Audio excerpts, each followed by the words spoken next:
نحمده ونصلي ونسلم على رسوله النبي الكريم وعلى آله وأصحابه أجمعين.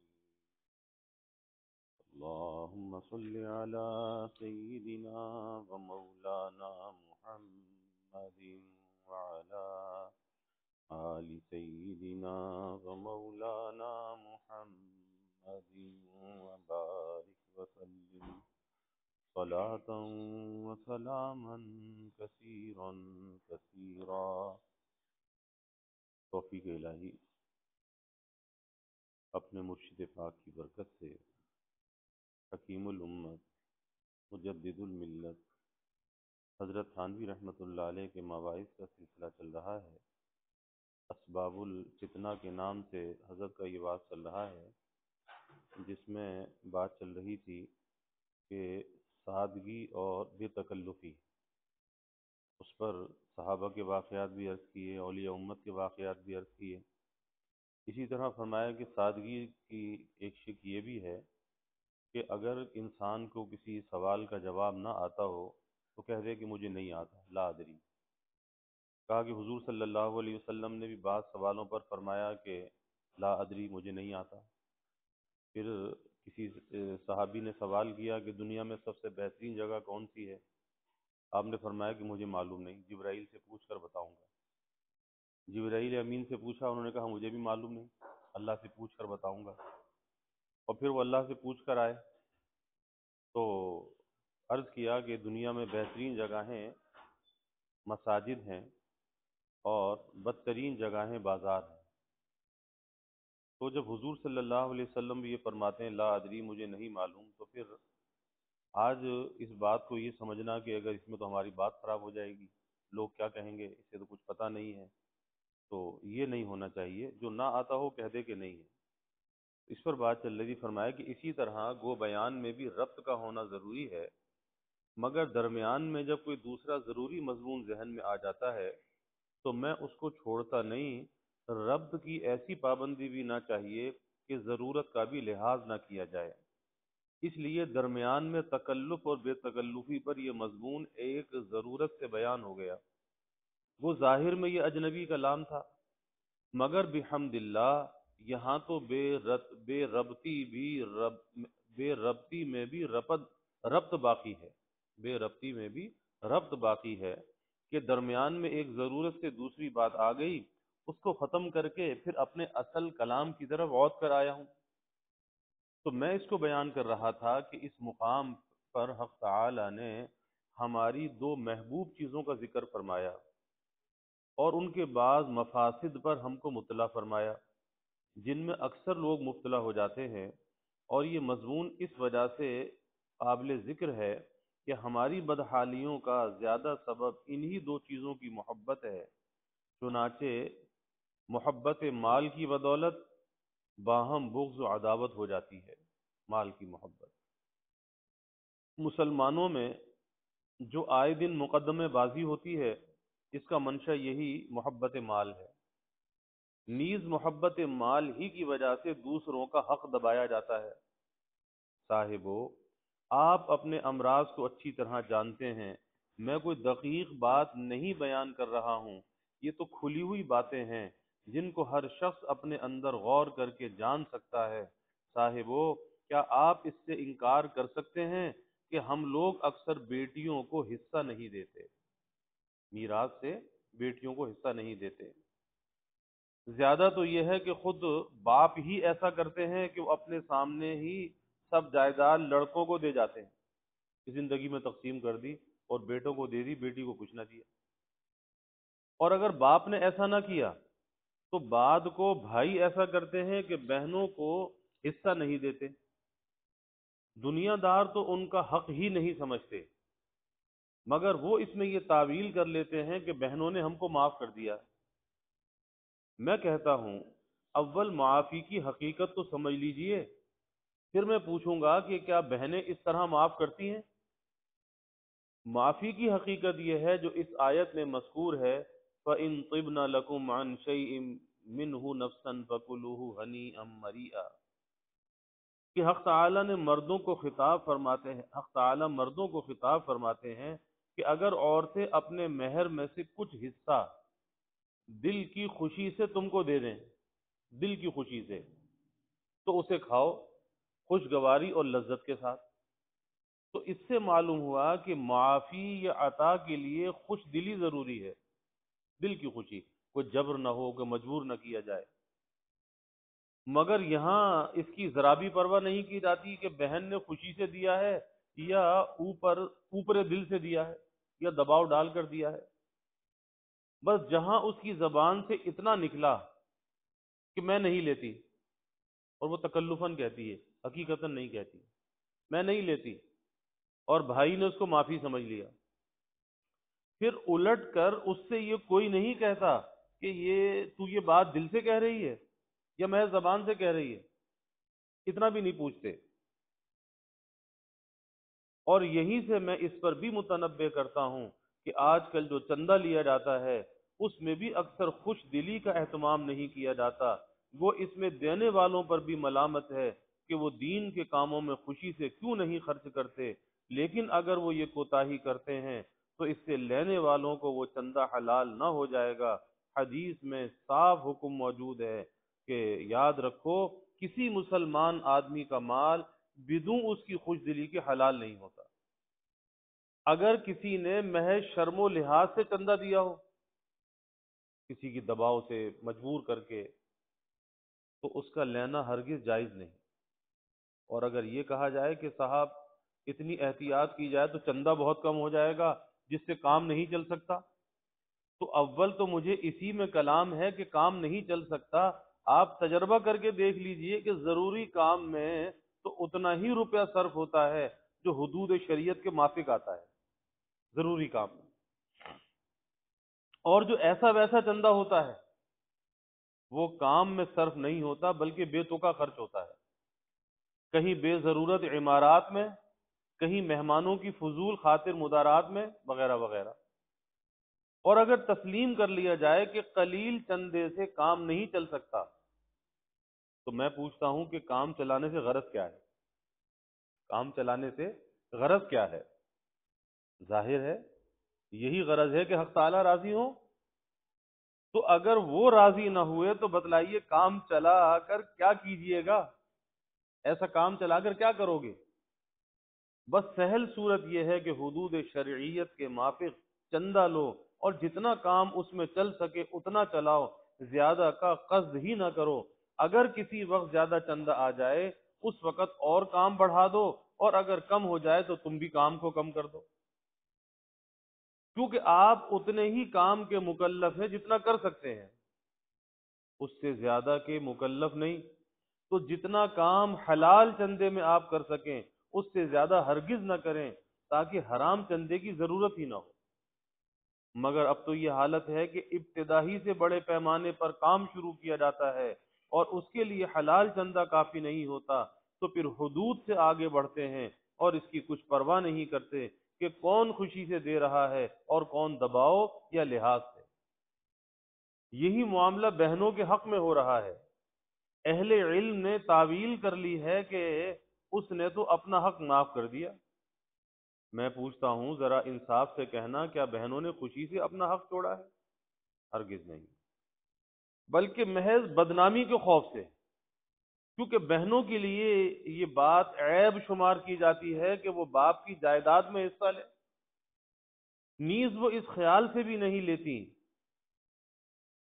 کہ اگر ہم حصہ لیں گے تو پھر شادی بیاہ کے موقع پر بھائی ہمیں پوچھیں گے نہیں، یعنی پھر کہیں گے ہمارا تمہارا واسطہ نہیں، بس تم حصہ مانگ رہی ہو، تمہارا ہمارا واسطہ ختم، اور چھٹ چھٹاؤ ہو جائے گی، یعنی جدائیاں ہو جائیں گی۔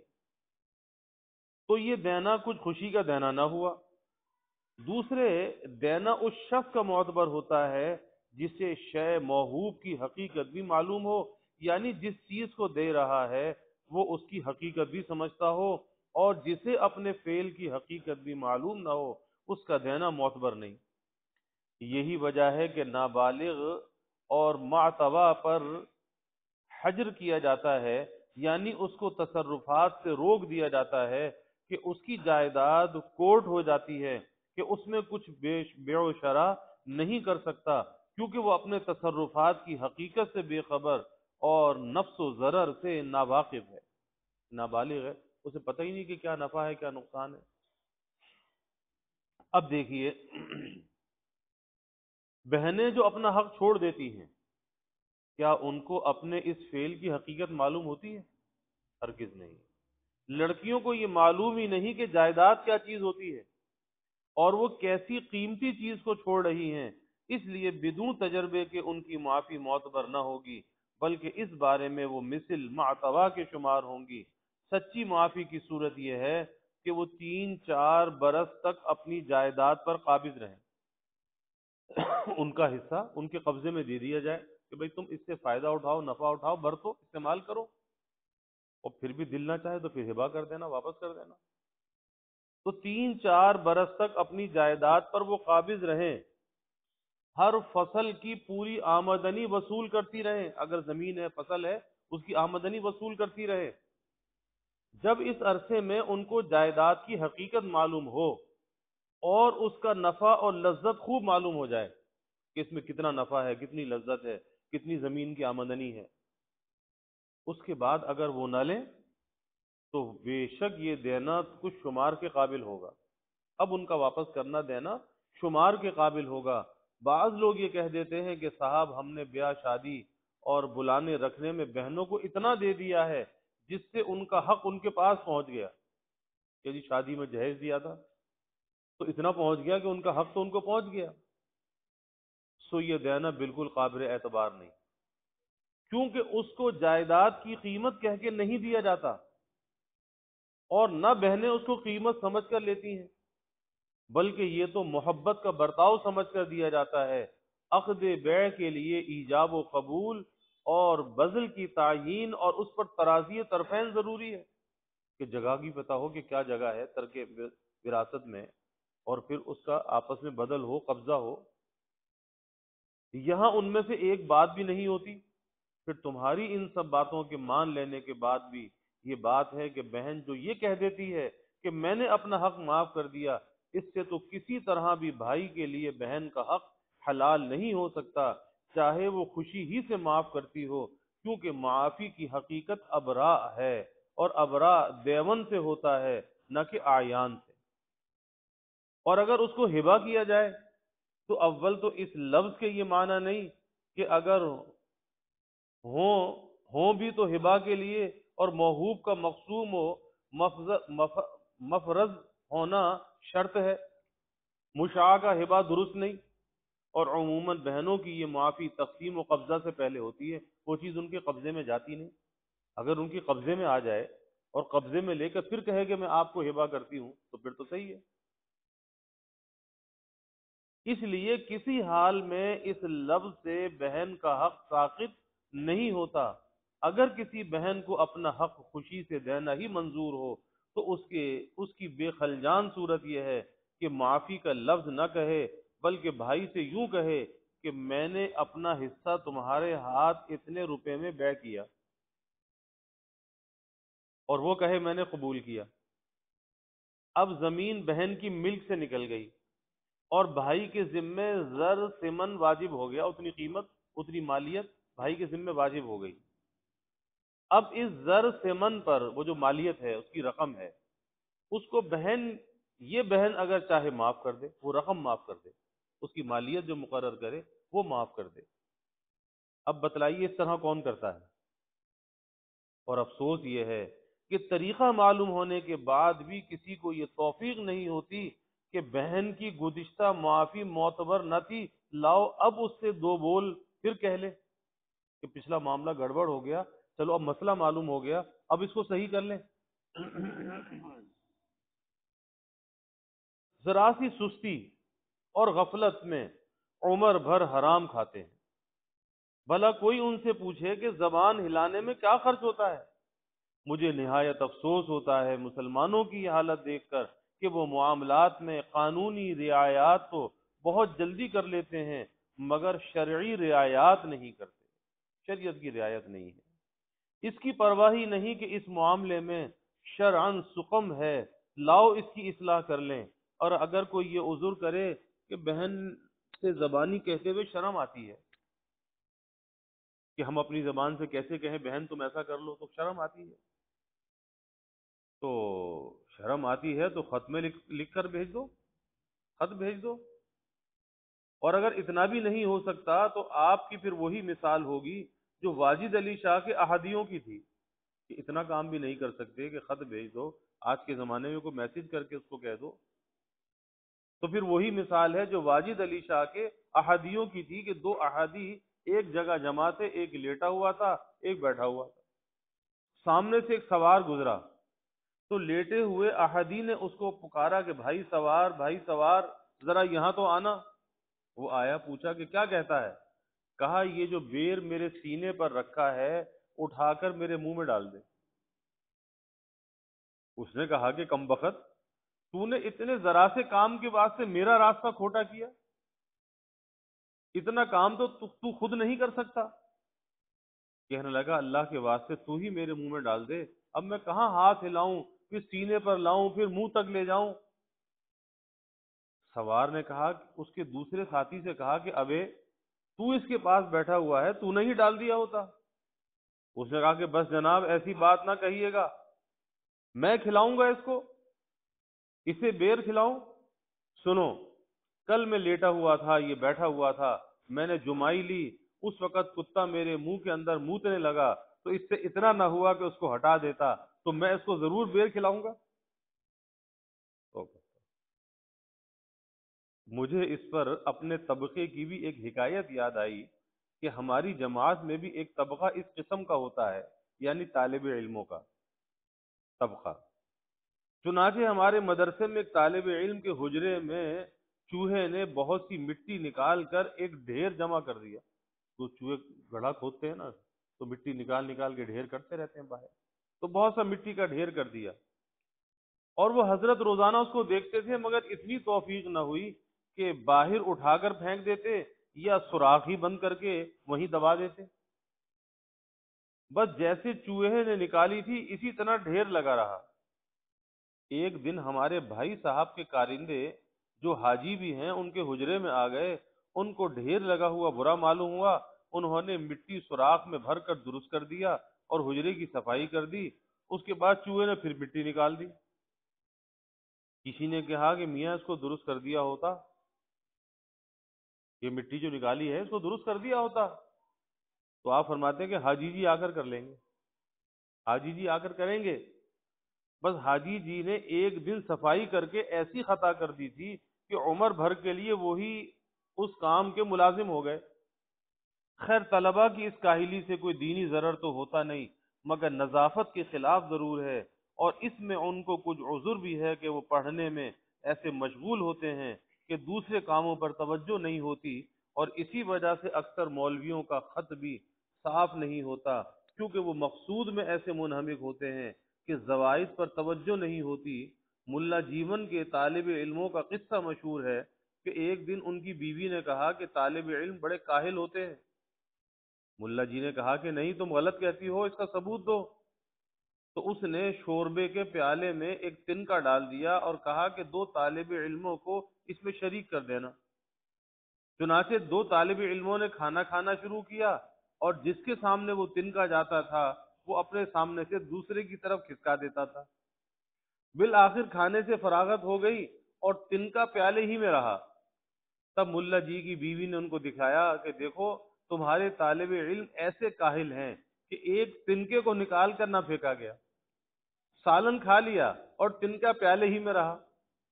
ممکن ہے کہ یہ قصہ گھڑا ہوا ہو، مگر ایسی نظیریں اب بھی موجود ہیں۔ وہ طالب علم کسی درجے میں معذور بھی ہوں، مگر مجھے یہ طریقہ پسند نہیں۔ انسان کو اتنا آپاہج بھی نہ ہونا چاہیے، بلکہ ایسا ہونا چاہیے چو باز باش کے سیدے کنی و لقمہ دہی، تو فیل خارا مشو چوں کلاغے بے پرو بال، کہ باز کی مانند ہو، باز کہ شکار کر کے خود بھی کھائے اور دوسروں کو بھی کھلائے، جنگلی کوے کی طرح بے پرو بال کے طفیلی خوارہ مت ہو کہ وہ طفیلی کوا بیٹھا ہے کوئی لا کے کھلا دے تو میں کھا لوں، نہیں، باز کی طرح ہونا چاہیے کہ خود بھی شکار کر کے کھائے اور دوسروں کو بھی کھلائے، یعنی اپنا کام بھی کرے دوسروں کا کام بھی کرے۔ خیر یہ تو احادیوں کی حکایت پر ایک تفریح تھی، آپ نے طالب علموں کے آپاہج پنا تو سن لیا، اب دنیا داروں کا سنیے، مگر دونوں میں اتنا فرق ہے کہ طالب علم دنیا کے کاموں میں آپاہج ہیں، دین میں سست نہیں ہوتے، اور دنیا کے کاموں میں آپاہج ہونا گناہ یا عذاب کا سبب نہیں، اور دیندار دین کے کاموں میں آپاہج ہیں، جس سے گناہ اور عذاب کو اپنے سر مول لیتے ہیں۔ چنانچہ ان سے اتنا نہیں ہو سکتا کہ بہنوں سے شریعت کے موافق زبانی بے و شرع کے الفاظ کہہ لیں یا خط ہی میں لکھ بھیجیں۔ اور آج کل کے مناسب میں ایک نظیر بتلاتا ہوں، وہ یہ کہ اب آم کی فصل آئے گی اور اکثر مسلمان پھل آنے سے پہلے ان کی بیع کر دیتے ہیں۔ شرعاً یہ بیع حرام ہے اور اس پھل کا کھانا دوسروں کو بھی حرام ہے۔ باغ والوں کی ذرا سی کاہلی سے ساری دنیا حرام کھاتی ہے۔ یہی وجہ ہے کہ ہمارے قلوب میں نور نہیں پیدا ہوتا، اور جو کچھ نماز وغیرہ سے پیدا ہوتا ہے وہ اس حرام غذا کی ظلمت سے زائل ہو جاتا ہے۔ میں نے اس کی اصلاح کا ایک آسان طریقہ بتلایا تھا۔ اصل طریقہ تو وہی ہے کہ ایسے وقت میں پھل فروخت ہی نہ کیا جائے، بلکہ جب اچھی طرح پھل نمودار ہو جائے اس وقت بیع کیا جائے۔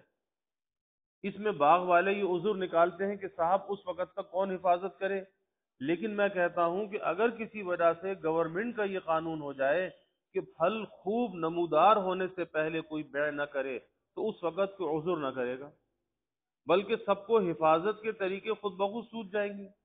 اور اس وقت اگر کوئی کہے بھی کہ تم میرے ہاتھ پھل آنے سے پہلے باغ کی بیع کر دو، تو مالک کہے گا کیا تم مجھے مجرم بنانا چاہتے ہو؟ یہاں کے مجرم بننے کا تو اتنا ڈر ہے، لیکن آخرت کے مجرم بننے کو سب کے سب تیار بیٹھے ہوئے ہیں۔ خیر یہ طریقہ تو لوگ کیا ہی اختیار کرتے، مگر ایک آسان ترکیب بتلائی گئی تھی جس سے دنیا حرام کھانے سے محفوظ ہو جاتی ہے، مگر افسوس وہ بھی نہ ہو سکی۔ میں نے کہا تھا کہ جو لوگ پھل آنے سے پہلے بیع کر چکے ہوں وہ پھل آنے کے بعد دوبارہ بیع کر لیا کریں۔ بائع خریدار سے کہے کہ بھائی ہم نے جو پہلے بیع کی تھی وہ شرعاً درست نہیں تھی، اب ہم اسی قیمت پر اس پھل کی بیع تمہارے ہاتھ پر دوبارہ کرتے ہیں۔ خریدار کہے کہ میں قبول کرتا ہوں۔ اب اس پھل کا کھانا سب کو حلال ہو جائے گا، بتلائیے اس میں کیا مشکل تھی؟ صرف زبان ہلتی تھی، مگر بات یہ ہے کہ اس کی کوئی قانونی ضرورت نہ تھی، قانون سے ایسی بیع جرم نہ تھی، صرف خدا نے منع کیا تھا اس لیے پرواہ نہیں، اور اس کے لیے ذرا سی آسان بات بھی گوارا نہیں۔ بعبارت دیگر یوں کہیے کہ نعوذ باللہ ہم کو خدا ہی کی ضرورت نہیں، تو اے صاحبو خدا تو بڑی چیز ہے، ہم کو تو بیوی بچوں کی بھی ضرورت ہے، بیوی بچوں کے بدوں تو صبر نہیں آتا، تو خدا کو چھوڑ کر کیسے صبر آ گیا؟ اے کہ صبرت نیست از فرزند و زن، صبر چوں داری ز رب المنن، ای کہ صبرت نیست از دنیائے دوں، صبر چوں داری ز نعم الماہدون۔ کہ اے شخص تجھ کو بیوی بچوں سے صبر نہیں ہے تو اللہ تعالیٰ سے کیوں کر تجھ کو صبر آ گیا، اور تجھ کو ذلیل دنیا سے صبر نہیں ہے تو خدا تعالیٰ سے کیوں صبر رکھتا ہے؟ اے صاحبو ہمارا کیسا مذاق بگڑا ہے کہ جو چیز قانوناً ضروری نہیں بس اس کی فکر ہی نہیں، تو میں کہتا ہوں وہ میرے منہ سے یہ کہنا اچھا نہیں لگتا، لیکن جیسا حضرت موسیٰ علیہ السلام نے فرمایا تھا القوا ما انتم ملقون، القوا ما انتم ملقون، یعنی ڈالو جو کچھ ڈالنا چاہتے ہو، اور امر مقصود نہ تھا بلکہ جانتے تھے کہ القاء تو ہو ہی گا۔ اس طرح میں بھی کہتا ہوں، عدم مبالات سے نہیں کہتا کہ اگر آپ کو پھل آنے سے پہلے ہی بیع کرنا ہے تو خیر ایسا کر لیا کرو، مگر بعد میں پھل آنے پر تو عقد دوبارہ کر لیا کرو، وہ معاہدہ، اور زبان ہلا کر ایجاب و قبول کا اعادہ کرو، مگر مجھے اس کی بھی امید نہیں۔ اصل بات یہ ہے کہ احکام شرعیہ کی وقت ہی دل میں بسی ہوئی نہیں، اور دل میں بسی ہوئی نہ ہونے کی وجہ یہ نہیں کہ ایمان نہیں ہے، ایمان تو ہے مگر دل پر پردے پڑے ہوئے ہیں، وہ پردے اڑ جائیں تو ہر حکم کی وقت ہونے لگے، اس لیے سب سے پہلے ان پردوں کو اٹھانا چاہیے، جس کا طریقہ یہ ہے کہ اپنا دستور العمل یہ رکھیے کہ اول تو بقدر ضرورت احکام کا علم حاصل کیجئے، جس کی آسان صورت یہ ہے کہ جو دینی رسائل محققین کی تصنیف سے ہیں ان کو مطالعے میں رکھیے، مگر ہر زید و عمر کی تصنیف کا مطالعہ نہ کیجیے، کیونکہ آج کل آزادی کا زمانہ ہے، ہر شخص کا جو جی چاہتا ہے لکھ مارتا ہے۔ آج کل ایسے ایسے مصنف بھی ہیں کہ میں نے ایک رسالے میں یہ مضمون لکھا ہوا دیکھا کہ ربا حرام نہیں ہے، مسلمانوں کو سود کے ذریعے سے ترقی حاصل کرنا چاہیے، اور قرآن میں جو آیا ہے وحرم الربا، ربا حرام ہے، تو وہ ربا بضم میں را ربودن سے مطلب یہ ہے کہ خدا نے غصب کو حرام کیا ہے، اور را کو جو کسرہ پڑھا جاتا ہے یہ اعراب بعد میں مولویوں نے لگائے ہیں جو حجت رہی ہے۔ نعوذ باللہ۔ اس احمق نے یہ بھی نہ دیکھا کہ قرآن عربی زبان میں ہے اور ربودن فارسی مصدر ہے، اس سے کوئی لفظ مشتق ہو کر قرآن میں کیوں کر آ سکتا ہے؟ پھر یہ لفظ ربا مفردن بو فارسی میں بھی محمل ہے، کسی نے اس کو استعمال نہیں کیا، تو صاحبو آج کل یہ بھی تحقیقات ہیں، بس میں تو ایسے مجددوں کی نسبت یہ شعر پڑھا کرتا ہوں: گرب امیرو سگو وزیر موش را دایوں کنن ای چنی ارکان دولت ملک را ویراں کند، کہ بلی امیر، کتا وزیر، چوہے کو دیوان جی بنا دیں تو یہ اراکین سلطنت ملک کو برباد ہی کر دیں گے۔ اگر یہی تحقیقات ہیں اور ایسے ہی محقق ہیں اور یوں ہی اسلام کے پر توڑے جائیں گے تو پھر اسلام کی خیر نہیں۔ بعض لوگ کہا کرتے ہیں کہ ہر کتاب کے دیکھنے میں کیا حرج ہے، اگر ہم اپنے مسلک پر جمے رہیں تو کسی کی کتاب کے دیکھنے سے کیا مذائقہ ہے؟ تو بات یہ ہے کہ میں ہر شخص کی تصنیف کا مطالعے سے نہیں روکتا، اگر اس کا برا اثر نہ دیکھتا، مگر جب لوگوں کو متاثر ہوتا ہوا دیکھتا ہوں تو منع کرتا ہوں کہ تحریر پڑھ کے متاثر ضرور ہوتے ہیں۔ بس آپ کی اسی میں خیر ہے کہ صرف محققین کے رسالے دیکھیے اور نئے نئے خود رو مصنفوں کے رسالے ہرگز نہ دیکھیے۔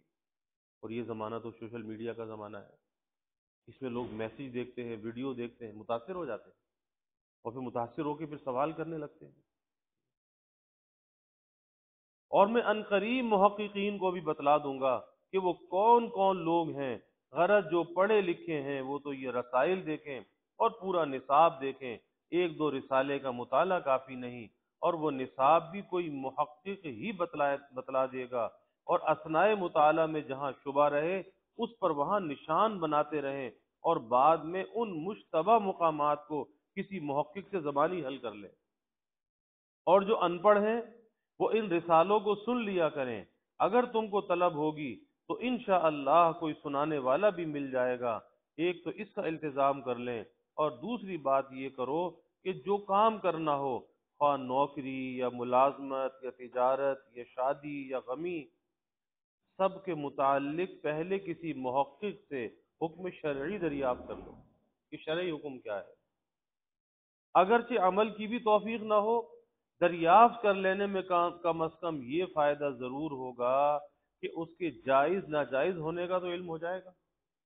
ممکن ہے کہ یہ علم کسی وقت اس سے بچنے کی ہمت پیدا کر دے، اور اگر جو مبتلا ہی رہے تو حرام کو حلال سمجھ کر تو نہ کرو گے، حرام کو حرام سمجھ کر کرو گے، حلال سمجھ کر نہیں کرو گے۔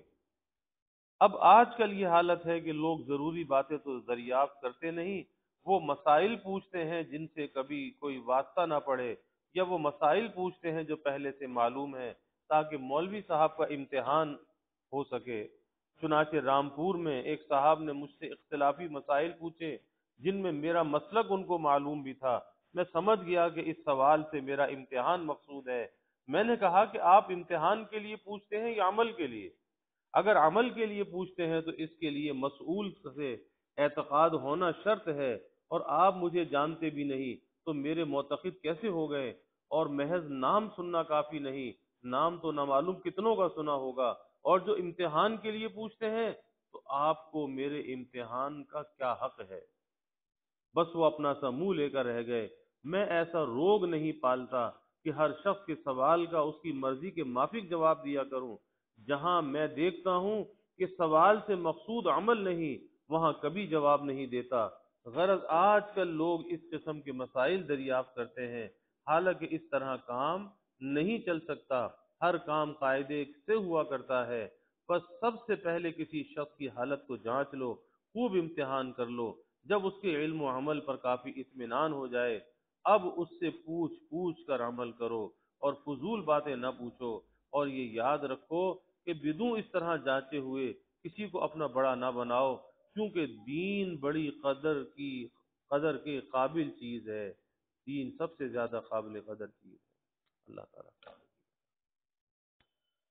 الحمد للہ رب العالمین والعاقبۃ للمتقین والصلاة والسلام علی اشرف الانبیاء والمرسلین اللہم صل علی سیدنا و مولانا محمد وعلی آل سیدنا و مولانا محمد وبارک وسلم ربنا آتنا فی الدنیا حسنہ وفی الآخرة حسنہ وقنا عذاب النار ربنا اتمم لنا نورنا واغفر لنا انك على كل شيء اللهم أعنا على ذكرك وشكرك وحسن عبادتك اللهم وفقنا لما تحب وترضى من القول والعمل والفعل والنية والهدى إنك على كل شيء قدير اللهم أرنا الحق حقا وارزقنا اتباعه وأرنا الباطل باطلا وارزقنا اجتنابه اللهم إنا نسألك العفو والعافية والمعافاة الدائمة في الدين والدنيا والآخرة والفوز بالجنة والنجاة من النار اللهم إنا نسألك من خير ما سألك منه نبيك سيدنا محمد صلى الله عليه وسلم ونعوذ بك من شر ما استعاذك منه نبيك سيدنا محمد صلى الله عليه وسلم وأنت المستعان وعليك البلاغ ولا حول ولا قوة إلا بالله وجزى الله عنا محمدا صلى الله عليه وسلم ما هو أهله وصلى الله تعالى وسلم على النبي الكريم آمين.